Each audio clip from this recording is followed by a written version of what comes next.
Okay, everyone. Here, ABD is a triangle. C is a point on BD and E is a point on AD. AB is parallel to EC because here arrow sign has been given. That means we can easily say AB and EC, these two lines are parallel. And here CD and D, these two are equal. This is already given. That means we can say ACD is an isosceles triangle. So from this idea, the question asks to find out the value of x and find out the value of y. So how can we solve it? If these two lines are parallel, then we can say if this one is 54, then this one must be 54 degree. Why?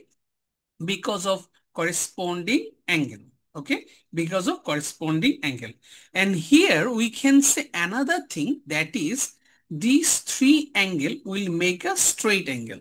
So we can write x degree plus 28 degree plus 54 degree will make 180 degree. And here we can say adjacent angles on a straight line. Adjacent angles on a straight line, that will be 180 degree. Now we need to solve it.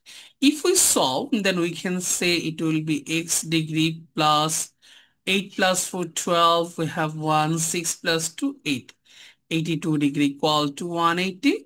Then move 82 on another side. Then your final answer will be x degree 180 minus 82. That means 98 degree.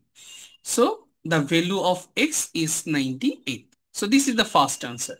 Now we need to solve to find out y. Here we can say since these two sides are equal, so triangle CED is an isosceles triangle.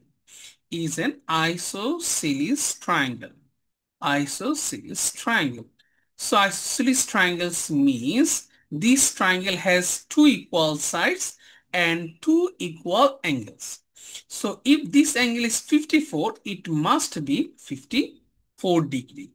Then we can say sum of these three angles is 180.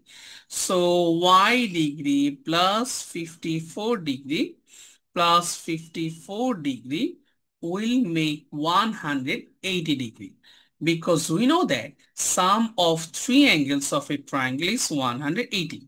So y degree plus 4 plus 4, 8, 5 plus 5, 10.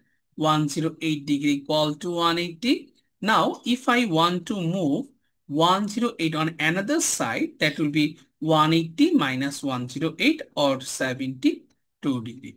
And this is the solution of this problem.